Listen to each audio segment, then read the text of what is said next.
So, today we have our next topic, which is biological interactions. So, let's get started with this.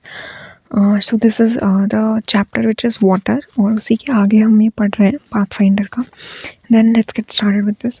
So, biological interactions. Bonds in biological system falls under two categories. तो जितने भी biological system में जो bonds present होते हैं दो molecules के बीच में, वो दो तरीके के होते हैं. पहला तो होता है कोवलेंट और दूसरा होता है नॉन कोवलेंट या नॉन कोवलेंट बॉन्ड्स और इंटरैक्शंस. जो कोवलेंट बॉन्ड्स होते हैं वो बहुत ज़्यादा स्ट्रॉन्ग होते हैं, जबकि जो नॉन कोवलेंट बॉन्ड होता है वो वीक बॉन्ड्स होते हैं. और इनका जो मेन टाइप है वीक बॉन्ड्स का, वो क्या होता है, हाइड्रोजन बॉन्ड्स होते हैं, आयनिक बॉन्ड्स होते हैं और वंडरवॉल फोर्सेस होते हैं और हाइड्रोफोबिक इंटरैक्शंस होते हैं. ये सारे फॉल करते हैं वीक बॉन्ड्स की कैटेगरी में. Then let's get started with covalent bond. So in covalent bond, the nuclei of two atom are very close together.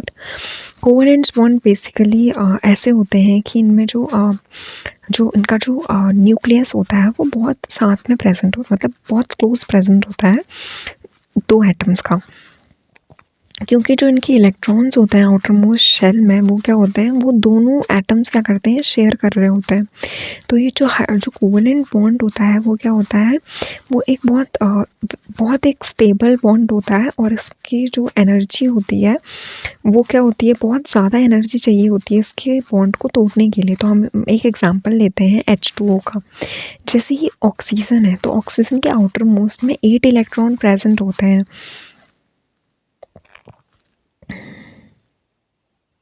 Sorry 6 electrons present होते हैं. तो अब इसको अपना ऑक्टेट पूरा करने के लिए क्या करना होता है, मतलब इलेक्ट्रॉन्स शेयर करना है. तो हमारे पास एक हाइड्रोजन है और उसके पास एक क्या है, मतलब एक इलेक्ट्रॉन प्रेजेंट है. इसको अलग कलर से दिखाएंगे हम. एक इलेक्ट्रॉन प्रेजेंट है और इसको क्या चाहिए, इसको एक इलेक्ट्रॉन और चाहिए. तो अगर हम इसको यहाँ से इरेज कर दें, नया बनाते हैं, तो ये ऑक्सीजन है, ठीक है, 4, 5 और 6. और यहाँ पे एक हमारे पास हाइड्रोजन प्रेजेंट है और इसके पास भी एक इलेक्ट्रॉन प्रेजेंट है. तो ये क्या करेंगे, इसने इसके साथ शेयर कर लिया इस तरीके से, और इसने क्या कर लिया, ऐसे शेयर कर लिया. तो अब जब हम देखेंगे तो इसका ऑक्टेट पूरा हो गया, इसके पास 8 इलेक्ट्रॉन्स आ गए. इसका भी ऑक्टेट पूरा हो गया, इसके पास 2 इलेक्ट्रॉन्स आ गए. और इसका भी ऑक्टेट पूरा हो गया, इसके पास भी 2 इलेक्ट्रॉन्स आ गए. तो इस तरीके से क्या हुआ, ये सब सेटिस्फाई हो गए और उन्होंने एक स्टेबल बॉन्ड बना दिया, और जो कि बहुत ज़्यादा क्या होगा, बहुत ज़्यादा स्टेबल होगा और इनको तोड़ने के लिए बहुत ज़्यादा एनर्जी लगेगी. Then we have the next which is non covalent bonds. जो नॉन कोवलेंट बॉन्ड्स होते हैं, जैसे कि हाइड्रोजन बॉन्ड हो गए या इलेक्ट्रोस्टैटिक इंटरैक्शंस हो गए, वंडरवॉल फोर्स हो गए या हाइड्रोफोबिक इंटरैक्शंस हो गए, ये बहुत ज़्यादा एक इम्पॉर्टेंट रोल प्ले करते हैं इस चीज़ को डिटरमाइन करने में कि इनका स्ट्रक्चर क्या है और फंक्शन क्या है बायोमोलिक्यूल्स का. तो जो नॉन कोवलेंट इंटरैक्शंस होते हैं वो बहुत वीक इंटरैक्शंस होते हैं, और इनकी जो एनर्जी रिक्वायरमेंट होती है इन नॉन कोवलेंट बॉन्ड को तोड़ने की, वो बहुत कम चाहिए होती है. यानी कि बहुत कम एनर्जी में ही ये बॉन्ड्स क्या हो रहे हैं, बॉन्ड टूट जा रहे हैं. तो ये इनको कंपेयर कर रहे हैं जब कोवलेंट बॉन्ड से, तो इनको बहुत कम एनर्जी चाहिए होती है, बॉन्ड एनर्जी इनकी बहुत कम होती है in comparison to covalent bond. तो ये सिर्फ 1.5 कैल में ही क्या हो रहे हैं, टूट जा रहे हैं. Then we have the next which is hydrogen bond.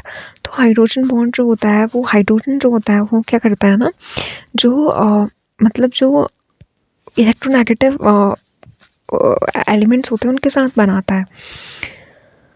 तो हाइड्रोजन बॉन्डिंग जो होती है वो एक सफिशिएंटली पोलर होती है.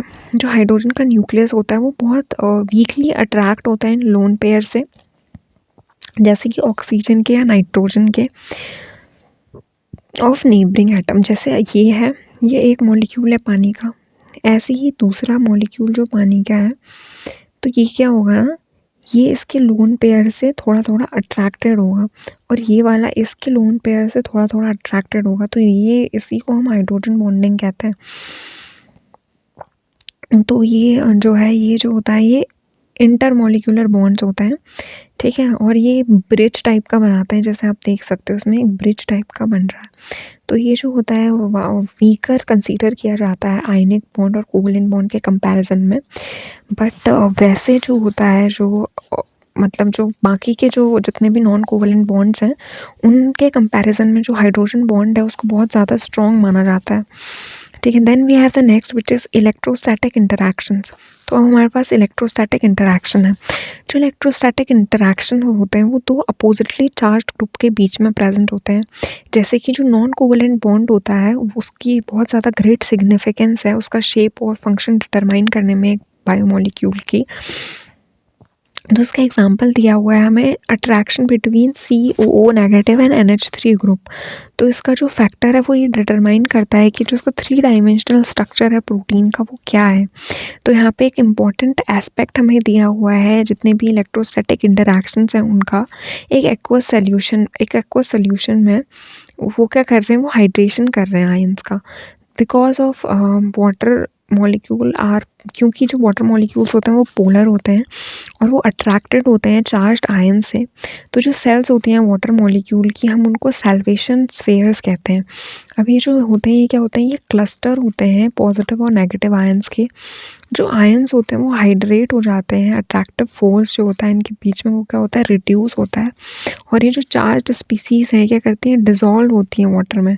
तो ये जो इलेक्ट्रोस्टैटिक इंटरैक्शंस होता है चार्ज्ड ग्रुप में और पोलर ग्रुप में एक बायोमोलिक्यूल के, वो क्या होता है, वो सिग्निफिकेंट होता है। वो क्या करता है, वाटर को डिप्लेटेड रीजन्स होते हैं उसमें, जैसे कि जो वाटर होता है वो क्या करता है, वो उसमें एक मतलब उसकी जो इलेक्ट्रोस्टैटिक इंटरैक्शंस होती है दो ग्रुप्स के बीच में वो बहुत सक्सेसफुल होती है। तो ये जो डाइलेक्ट्रिक कांस्टेंट होता है एक सॉल्वेंट का उसको हम मेज़र कर सकते हैं उसकी कैपेसिटी से कि वो कितना रिड्यूस कर रहा है अट्रैक्टिव फोर्स को दो आयंस के बीच में। तो इसीलिए हम वाटर को क्या कहते हैं, हम यूनिवर्सल सॉल्वेंट कहते हैं, क्योंकि इसमें जो आयनिक और पोलर सब्सटेंस है वो बहुत इजीली और बहुत अच्छे से डिसॉल्व हो जाते हैं क्योंकि इसके बीच का जो डाइलेक्ट्रिक कांस्टेंट है वो बहुत ज़्यादा है। Then we have the next which is van der Waals forces. तो जो वंडरवॉल फोर्सेस होते हैं वो रिलेटिवली वीक होते हैं।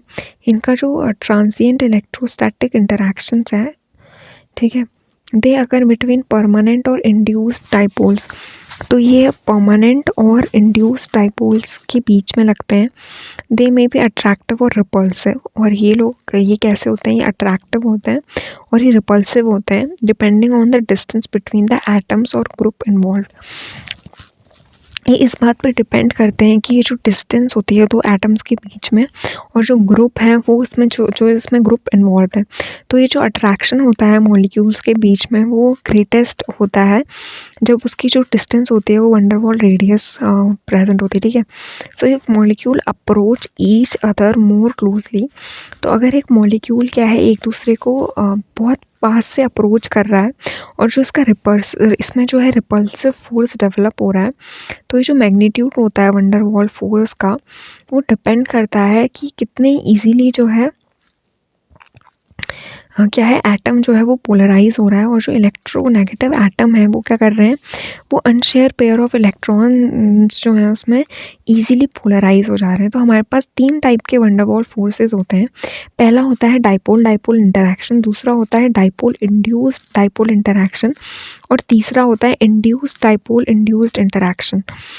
And then we have the next which is hydrophobic interactions. So let's get started with dipole interactions.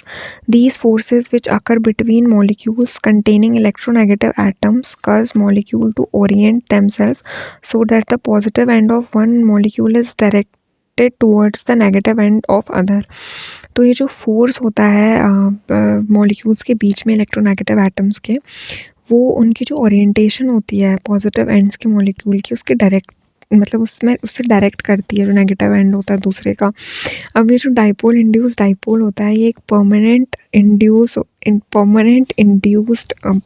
Dipole induce होता है, और ये क्या करता है, ये ट्रांसिएंट डाइपोल होता है, अपने नियर बाई जो मॉलिक्यूल है उसको डिस्टॉर्ट करता है इलेक्ट्रॉन डिस्ट्रीब्यूशन से।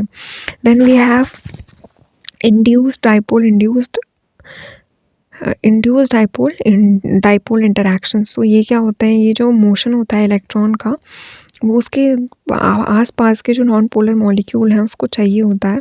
उसके जो ट्रांजिएंट चार्ज होते हैं उनको इम्बैलेंस करने के लिए उसके एडजेसेंट मॉलिक्यूल के साथ।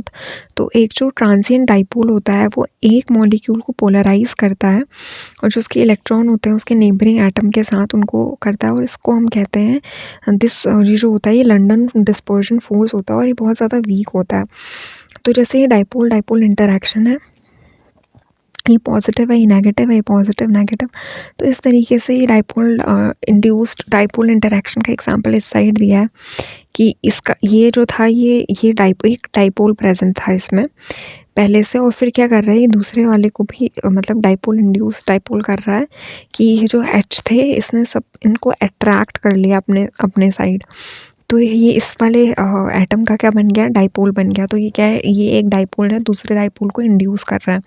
Then we have induce dipole, यानी कि ये जो था ये पार्शियली नेगेटिव हो गया, पार्शियली पॉजिटिव हो गया, और ये दोनों एंड एक साइड आ गए। तो ये हमारे पास कंपैरिजन है कोवलेंट और नॉन कोवलेंट केमिकल बॉन्ड का जो हमें दिया हुआ है। जो कोवलेंट है उसकी जो लेंथ होती है नैनोमीटर्स में दी हुई है 0.5 होती है, और इसकी स्ट्रेंथ जो होती है वैक्यूम में 90 होती है और वाटर में भी 90 होती है। जो नॉन कोवलेंट होती है, अब नॉन कोवलेंट वाले की लेंथ देखो कितनी ज़्यादा है 0.25, और इसकी स्ट्रेंथ देखो वाटर में कितनी कम है।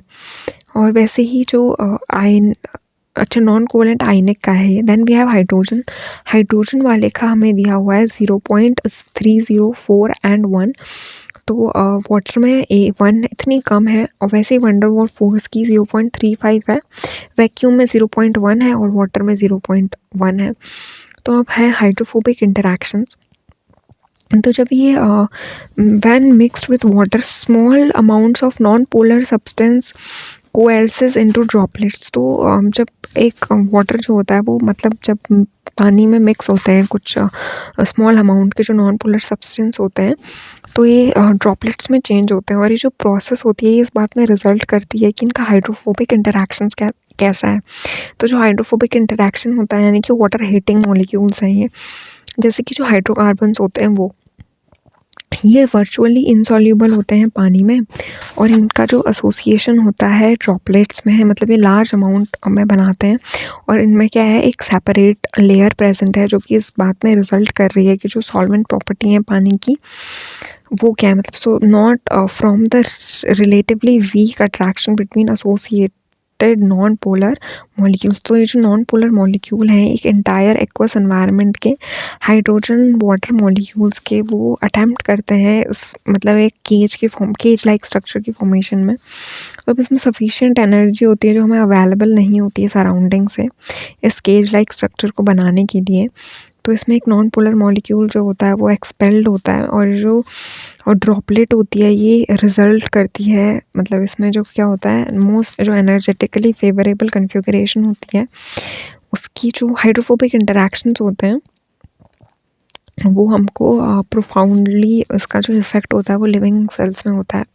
और ये जो प्राइमरी रिस्पॉन्स होता है एक स्ट्रक्चर का मेम्ब्रेन में, और वो क्या बनाता है स्टेबिलिटी ऑफ प्रोटीन्स में डिपेंड करता है। Then we have energetics. So now let's get started with energetics. So bioenergetics is the quantitative study of energy transduction that occur in living cells and of the nature and function of the chemical processes underlying these transductions.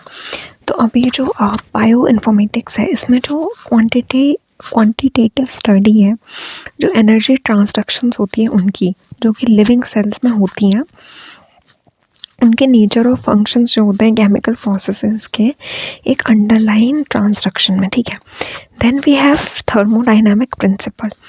तो thermodynamics principle क्या होता है, the first law of thermodynamics state that energy is neither created not destroyed.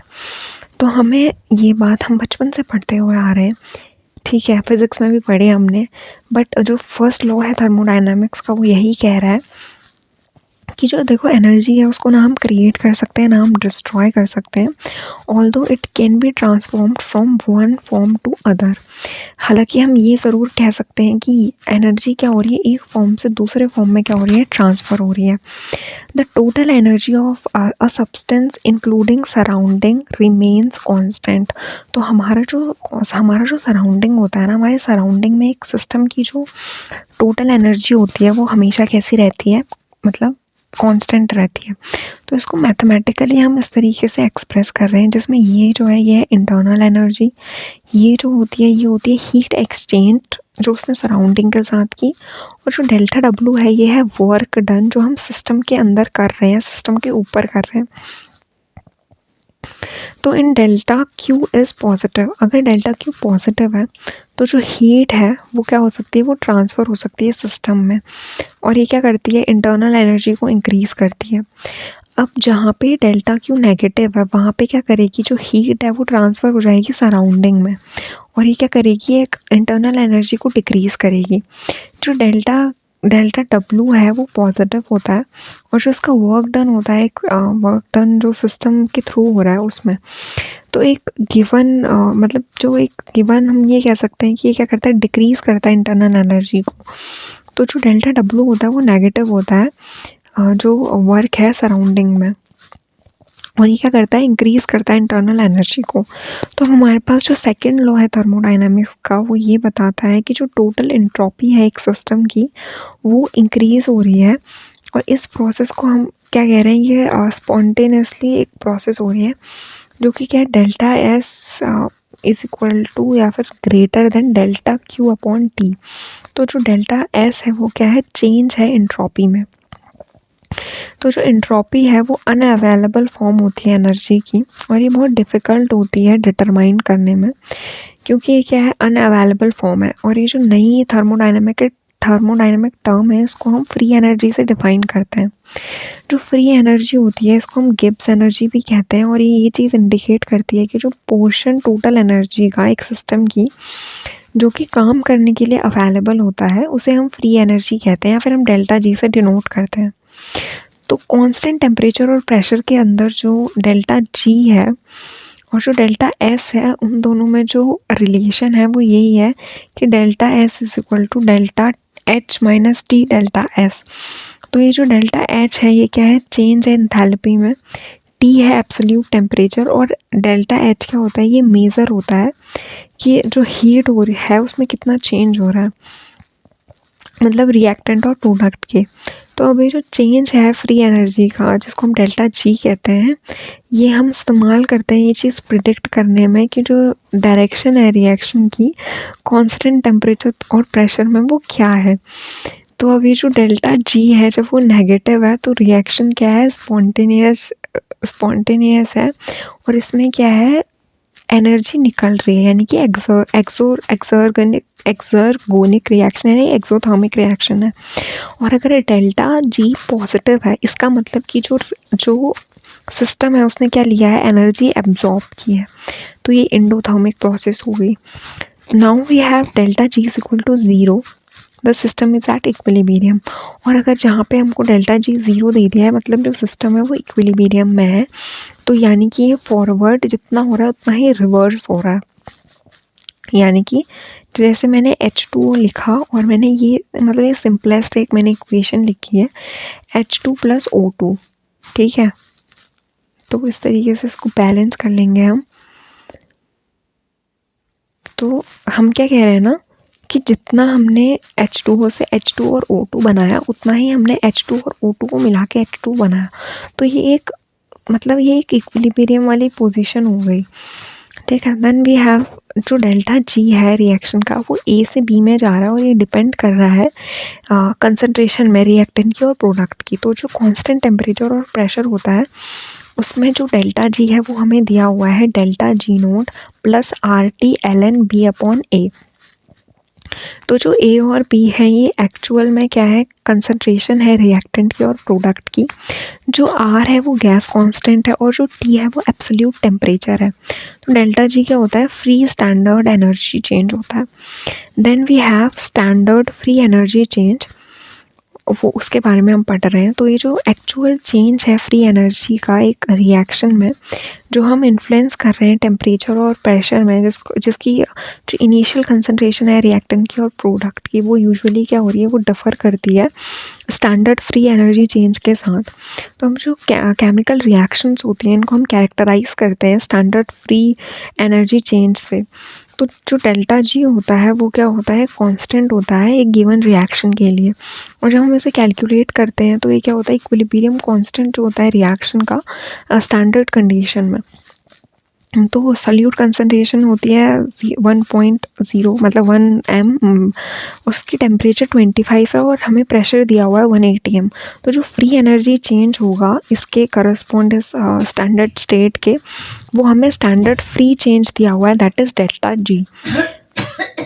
जो relation है delta जी और delta के equilibrium का, तो जो रिएक्शन है इसमें ए से बी में ये क्या हो रही है, कन्वर्ट हो रही है। जो इक्विलिब्रियम है वो रीच कर रहा है at no further net chemical changes takes place, और इसके बाद कोई भी केमिकल चेंजेस जो हैं वो नहीं हो रहे हैं।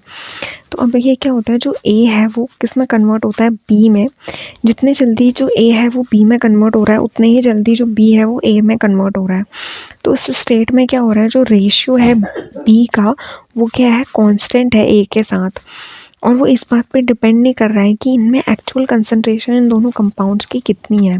तो हम ये दिखा सकते हैं कि K equilibrium is equal to B equilibrium upon A equilibrium. B क्या है, प्रोडक्ट, और ए क्या है, रिएक्टेंट। तो ये क्या है, इक्विलिब्रियम कांस्टेंट। अब ये जो कंसंट्रेशन है ए और बी की इक्विलिब्रियम में, जो कंसंट्रेशन होती है रिएक्टेंट की और प्रोडक्ट की एक इक्विलिब्रियम में, उसको हम इक्विलिब्रियम कांस्टेंट से डिफाइन करते हैं। जो ये इक्विलिब्रियम कांस्टेंट है ये इस बात पे डिपेंड करता है कि जो रिएक्टेंट है और प्रोडक्ट है उनका नेचर क्या है, जो टेम्परेचर है और जो प्रेशर है।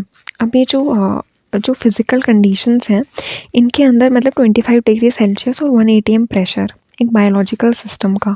उसके बाद जो के इक्विलिब्रियम है वो हमेशा एक गिवन इक्वेशन के लिए क्या होता है, मतलब गिवन रिएक्शन के लिए जहाँ पे कोई भी कैटलिस्ट प्रेजेंट नहीं है। और ये रिएक्शन क्या अलाउ कर रही है, इक्विलिब्रियम कांस्टेंट और प्रेशर को, मतलब इक्विलिब्रियम में जो इसकी ओवरऑल फ्री एनर्जी चेंज है वो डेल्टा जी है, यानी कि ज़ीरो है। देयरफॉर हमें डेल्टा जी दिया हुआ है R T L N B equilibrium upon A equilibrium. तो delta G is equal to R T L N K Q. तो जब हमारे पास के क्यू मोर देन 1 है तो नेगेटिव प्रोसीड फॉरवर्ड, जब 1 है तो ज़ीरो, और जब लेस देन 1 है तो रिवर्स हो रही है। तो इस तरीके से होता है कि जो आयनिक कंपोजिशन होती है एक एसिड की या बेस की, वो पीएच में वैरी करती है। तो जब हम एक स्टैंडर्ड फ्री एनर्जी कैलकुलेट कर रहे हैं हम एक बायोकेमिस्ट्री कन्वेंशन के अकॉर्डिंग, तो उसमें पीएच जो होता है वो 7 होना चाहिए। तो जो बायोकेमिस्ट्री का कन्वेंशन है उसमें डेल्टा जी जो है वो इस तरीके से सिंबलाइज होता है, और इसको हम बायोकेमिकल इक्विलिब्रियम कांस्टेंट जो है वो इस तरीके से सिंबलाइज होता है एक आयनिक कंपोजिशन के लिए। तो जब हम एक रिएक्शन कर रहे हैं जो कि स्टैंडर्ड कंडीशंस में नहीं हो रही है, तो जो उसका रिलेशन है वो हमारे पास जो डेल्टा डी टी डैश है उसके कंपैरिजन में जो डेल्टा जी है वो कितना आ रहा है। तो हम यहाँ पे जो स्टैंडर्ड है वो लेते हैं और उसके बाद R T L N product upon reactant लेते हैं। तो अब ये जो कंसनट्रेशन है प्रोडक्ट की और जो रिएक्टेंट की, वो क्या हो रही है, वो यूनाइट हो रही है डेल्टा जी नोट से। तो जो स्टैंडर्ड फ्री एनर्जी चेंज है वो क्या है, फ्री एनर्जी चेंज है प्रोडक्ट का और रिएक्टेंट का एक यूनिट कंसंट्रेशन में जो प्रेजेंट है। उसके बाद हमें एक नोट दिया हुआ है जिसमें हमें जितने भी स्पॉन्टेनियस बायोकेमिकल रिएक्शंस हैं एक फ्री एनर्जी की, उसमें जो रिएक्टिंग सिस्टम है वो डेल्टा जी है जो कि नेगेटिव है, और जो उसका स्टैंडर्ड फ्री चेंज है वो डेल्टा जी नोट है जो कि पॉजिटिव हो सकता है, नेगेटिव हो सकता है और ज़ीरो हो सकता है। वो इस बात पे डिपेंड करता है कि इक्विलिब्रियम कांस्टेंट क्या है एक रिएक्शन का। तो हमारे पास एक एग्जांपल है जो हमें दिया हुआ है, सिंपल इक्वेशन हमें दी हुई है। इसमें ग्लूकोज 1 फॉस्फेट चेंज हो रहा है ग्लूकोज 6 फॉस्फेट में, और ये एक फ्री एनर्जी चेंज रिएक्शन है। जो उसकी केमिकल एनालिसिस है वो हमको दिखाई हुई है कि हम स्टार्ट कर रहे हैं उसको 20 mm में, मतलब कि ग्लूकोज 1 फॉस्फेट जो है जहाँ पे कोई भी ग्लूकोज 6 फॉस्फेट नहीं है, ठीक है। और कोई भी ग्लूकोज 1 फॉस्फेट भी नहीं है। जो फाइनल इक्विलिब्रियम मिक्सचर है वो 25 डिग्री सेल्सियस में क्या रहता है, सेम रहता है। इस तरीके से तो जो हमें डेटा दिया है जो हमें, वो ये है कि K equilibrium is equal to glucose 6 phosphate upon glucose 1 phosphate. तो हमारा आंसर 19 आ रहा है। अब जब हम इस इक्वेशन को निकाल रहे हैं स्टैंडर्ड फ्री एनर्जी के टर्म्स में डेल्टा जी, तो हम ये लेंगे ln 19, तो ये -7.3 आया। जो हमारे पास स्टैंडर्ड फ्री चेंज है एनर्जी का, दो कंसेक्यूटिव रिएक्शन के लिए वो एडिटिव होता है। यानी कि थर्मोडाइनमिक प्रिंसिपल के अकॉर्डिंग जो ओवरऑल फ्री एनर्जी चेंज होता है केमिकली कपल्ड होता है वो सीरीज ऑफ रिएक्शंस में, जो कि सम होती हैं फ्री एनर्जी चेंज की। तो उसमें हमें एग्जांपल दिया है तो केमिकल रिएक्शंस का, मतलब कि इसमें ए बी में चेंज हो रहा है, फिर बी सी में हो रहा है। तो ये जितनी भी जो भी रिएक्शंस हैं उनमें अपना खुद का इक्विलिब्रियम कांस्टेंट है, जो कि हमें कैरेक्टराइज्ड गिवन है डेल्टा जी 1 नोट से और डेल्टा जी नोट से।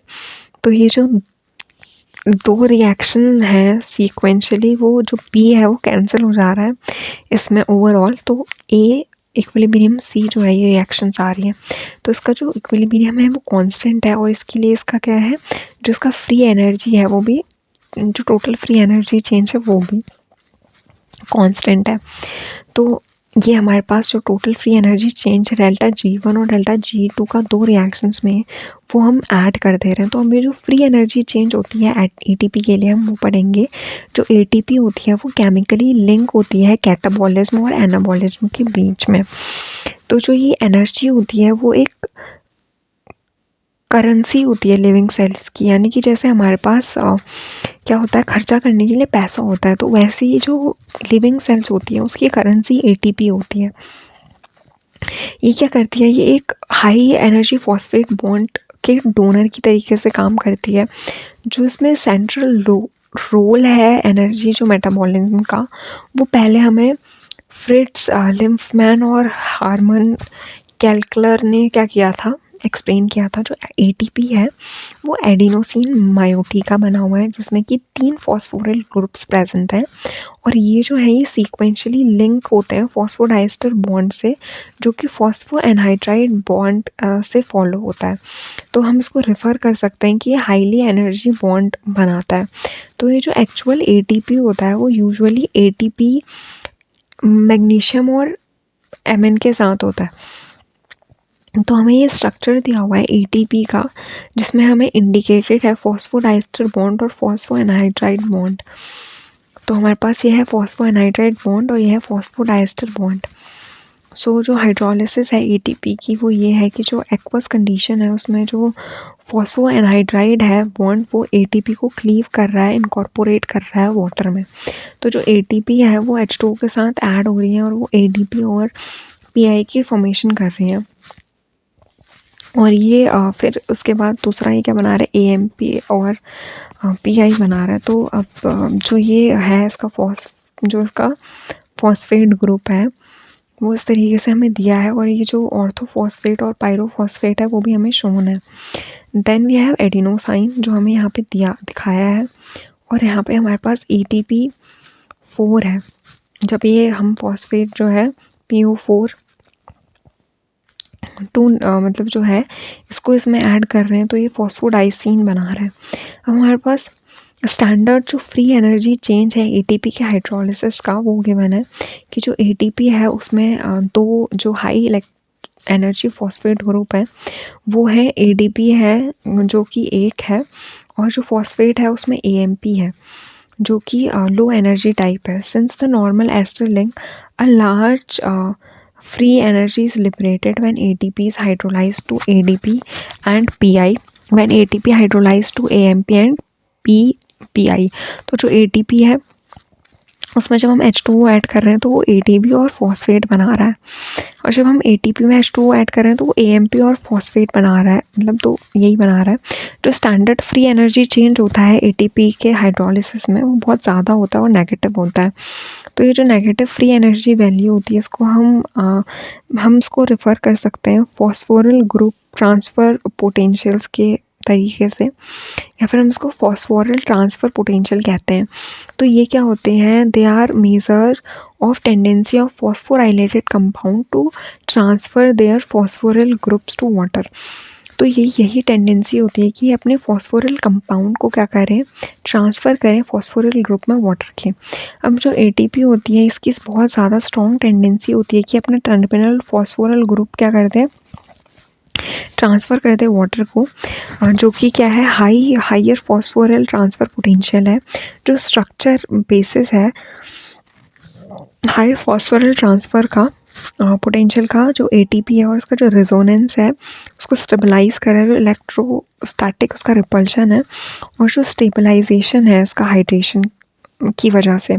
तो जो एडीपी है और जो इन पार्टिकुलर जो पीआई है वो क्या है, वो ग्रेटर रेजोनेंस का होता है और स्टेबलाइजेशन करता है ये देन डज एटीपी। तो जो कंपोनेंट्स होते हैं जैसे कि फॉस्फो इनॉल पायरुवेट, दैट इज़ 1,3 बिस फॉस्फोग्लिसरेट, जो कि क्रिटाइन फॉस्फेट है, जो कि बायोलॉजिकल सिस्टम में एक हायर फॉस्फोरल ट्रांसफ़र पोटेंशियल है एटीपी के कंपैरिजन में। तो अब हमें standard Gibbs free energy hydrolysis की दी हुई है हमें कंपाउंड्स की। तो वो ऐसे है, जो फॉस्फोइनॉल पायरुवेट है उसमें इनॉल फॉस्फेट बॉन्ड है -14.8। तो इस तरीके से हमें एनहाइड्राइड बॉन्ड दिया हुआ है कार्बन का। केरेटानाइन फॉस्फेट में फॉस्फेट बॉन्ड होता है, एडिनोसिन ट्राइफॉस्फेट में फॉस्फो एनहाइड्राइड बॉन्ड होता है, और ग्लूकोज 6 फॉस्फेट में फॉस्फो एस्टर बॉन्ड होता है। तो अभी जो ट्रांसफ़र है फॉस्फेट ग्रुप का एक मॉलिक्यूल के लिए ए, और जो दूसरा मॉलिक्यूल है बी, ये क्या है, एनर्जेटिकली ये फेवरेबल है, और स्टैंडर्ड फ्री एनर्जी चेंज जो होता है डेल्टा जी, इसमें हाइड्रोलिसिस जो होता है वो फॉस्फेट बॉन्ड का मॉलिक्यूल ए होता है, और ज़्यादा हो तो ये क्या है, नेगेटिव है हाइड्रोलिसिस के लिए फॉस्फेट बॉन्ड के। जो एक्चुअल फ्री एनर्जी होती है हाइड्रोलिसिस की एटीपी की लिविंग सेल में, वो डिफरेंट होती है सेलुलर कंसंट्रेशंस में। एटीपी, एडीबी और जो इनऑर्गेनिक फॉस्फेट होता है वो इक्वल नहीं होती हैं, मतलब वो not only unequal but also much lower than standard 1 concentration, और ये लोअर तो होती हैं सेलुलर कंसंट्रेशन में, और इनकी जो अनइक्वल भी होती है साथ में, ठीक है। तो ये जो एक्चुअल फ्री एनर्जी होती है हाइड्रोलिसिस की एटीपी की, इंट्रा सेलुलर कंडीशंस में वो क्या होती है, डिफ़र करती है स्टैंडर्ड फ्री एनर्जी से। जो एक्चुअल फ्री एनर्जी चेंज होता है वो क्या करता है, हाइड्रोलिसिस ऑफ एटीपी जो होता है वो बहुत ज़्यादा होता है स्टैंडर्ड फ्री चेंज में। जो एक्चुअल फ्री एनर्जी होती है हाइड्रोलिसिस की एटीपी की, उसको इंट्रा सेलुलर कंडीशंस में हम ये जो है, ये क्या होता है उसका मतलब फॉर्मूला ये होता है। Then we have the next topic which is phosphagens. Phosphagens क्या होता है, तो phosphagen act as store forms of high energy phosphate. तो ये एनर्जी फॉस्फेट जो होती हैं उनके स्टोरेज की तरीके से ये काम करता है, और ये क्या करता है, ये इंक्लूड करता है केरेटिनाइन फॉस्फेट को वर्टिब्रेट्स की स्केलेटल मसल्स में, उनके हार्ट में और उनके ब्रेन में। जो अर्जिनिन फॉस्फेट होता है वो इनवर्टिब्रेट के मसल्स में होता है। अभी जो एटीपी होता है ये रैपिडली यूटिलाइज होता है एनर्जी के सोर्स की तरीके से। जो फॉस्फेटाजीन्स है ये परमिट करता है इसकी कंसंट्रेशन को मेंटेन करने में, लेकिन जो एटीपी होता है वो एडीपी के रेशियो में हाई होता है। तो ये जो कंसंट्रेशन होती है एक सोर्स की, वो हाई एनर्जी फॉस्फेट हो सकती है। तो जो पीएच होता है वो 7 होता है एक स्टैंडर्ड फ्री एनर्जी का, जब ये हाइड्रोलाइज हो रहा है जो केरेटानाइन फॉस्फेट है। तो ये कंपैरिजन क्या है, -7.3 कैल मोल आ रहा है एक एटीपी के लिए। So creatinine phosphate creatinine kinase की प्रेजेंस में केरेटिन में चेंज हो रहा है। Then we have the next which is redox reaction. तो oxidation reduction, that is redox or oxido reduction reaction involves the transfer of electron from an electron donor to an electron acceptor। तो redox reaction basically यही होती है कि एक क्या होगा, donor होगा और एक एक्सेप्टर होगा, मतलब कि इसमें क्या हो रहा है, ऑक्सीडेशन और रिडक्शन दोनों चीज़ें हो रही हैं। तो जो इलेक्ट्रॉन डोनेटिंग है इसमें ऑक्सीडेशन रिएक्शन में, उसको हम रिड्यूसिंग एजेंट कहते हैं, और जो इलेक्ट्रॉन एक्सेप्टिंग होता है उसको ऑक्सीडाइजिंग एजेंट कहते हैं। तो ये जो ऊपर रिएक्शन दी है इसमें जो CO पॉजिटिव है वो एक रिडक्टेंट है, और ये ऑक्सीडाइज कर रहा है Cu2 पॉजिटिव को, जबकि जो Fe3 पॉजिटिव है वो एक ऑक्सीडेंट है। तो अब हमारे पास ये ऑल टुगेदर हमारे पास एक रिडॉक्स रिएक्शन आ रही है। तो ये रिडक्शन हो रहा है और ये ऑक्सीडेशन हो रहा है, क्योंकि ये क्या कर रहा है, इलेक्ट्रॉन डोनेट कर रहा है और ये इलेक्ट्रॉन एक्सेप्ट कर रहा है। तो एक सेल में जो इलेक्ट्रॉन का ट्रांसफ़र होता है रिड्यूसिंग एजेंट से, वो 4 तरीके से होता है। वो क्या होता है, ट्रांसफ़र होता है इलेक्ट्रॉन का और इसमें हाइड्रोजन बॉन्ड की फॉर्म में हाइड्राइड आयन बनाता है। ये क्या है, डायरेक्ट कॉम्बिनेशन है ऑक्सीजन के साथ। Then we have free energy changes in redox reactions. तो हमारे पास फ्री एनर्जी चेंजेस होते हैं रिडॉक्स रिएक्शन में। जो रेडीनेस होती है विथ विच एन एटम और molecule gains an electron is it's reduction potential. तो रिडक्शन पोटेंशियल जो होता है वो हम मेज़र कर सकते हैं वोल्ट में।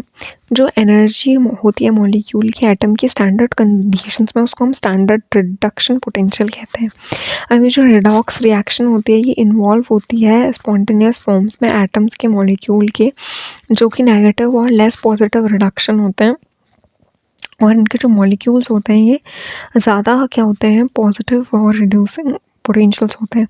हमारे पास एक कॉन्सेप्ट है डेल्टा जी का, जहाँ पे हम मेज़र कर सकते हैं इनके जो यूज़फुल वर्क्स होते हैं, जो हमें दिखाए गए हैं फ्री एनर्जी चेंज के। इसमें ऑक्सीडेशन रिडक्शन जो रिएक्शंस है वो हमें रिलेटेड है हमारे पास वोल्टेज डेवलप करने के। एक इलेक्ट्रोकेमिकल सेल की केमिकल रिएक्शंस होती हैं और जो फ्री एनर्जी चेंज होती है एक रिडॉक्स रिएक्शन की, that is delta G is equal to -NFE।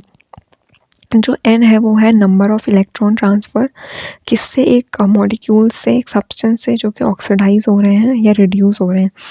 जो E है वो इलेक्ट्रोमोटिव फोर्स है, जो कि चाहिए होता है इस इलेक्ट्रॉन के ट्रांसफ़र को प्रिवेंट करने के लिए। जो F है वो फैराडे कांस्टेंट है। और ये जो कंपोनेंट है रिडॉक्स रिएक्शन के एक स्टैंडर्ड स्टेट में, वो हमें ऐसे दिखाते हैं। जो बायोलॉजिकल सिस्टम होता है उसमें रिडॉक्स पोटेंशियल जो है वो pH 7 में जनरली हम एक्सप्रेस करते हैं। जो रिडॉक्स पोटेंशियल है वो क्या है, रिडॉक्स सिस्टम में हमें टेबल में दिया हुआ है। और इसकी जो रिलेटिव पोजीशंस है रिलेटिव इसमें किसमें, रिडॉक्स पोटेंशियल की, तो हमारे पास ये है। तो ये हमें दिए हुए हैं डिफरेंट उसके इलेक्ट्रॉन पोटेंशियल। तो हमारी बॉडी में भी क्या है, बिजली है, ठीक है। So what is standard reduction potential. तो स्टैंडर्ड रिडक्शन पोटेंशियल क्या होता है, पहला क्वेश्चन है। और हमें अरेंज करना है इसको इसके इंक्रीजिंग ऑक्सीडाइजिंग ऑर्डर के फॉर्म्स में, यानी कि हमें इस टेबल से क्वेश्चन पूछा हुआ है। तो ये चीज़ नोट करके रखना कि जो हाईएस्ट मतलब जो हाईएस्ट होता है वो किसका होता है या लोवेस्ट किसका होता है, इस तरीके से। तो फॉस्फो में क्वेश्चन का आंसर है वी हैव गिवन। देन हमारे पास एक और क्वेश्चन है कि आयनिक प्रोडक्ट क्या है वाटर का। उसके बाद ऐसे करके हमें क्वेश्चंस दिए हुए हैं लास्ट में। You can take screenshots and solve them accordingly. Then we have the next chapter which we will discuss in our next video. Till then, keep revising. Thank you.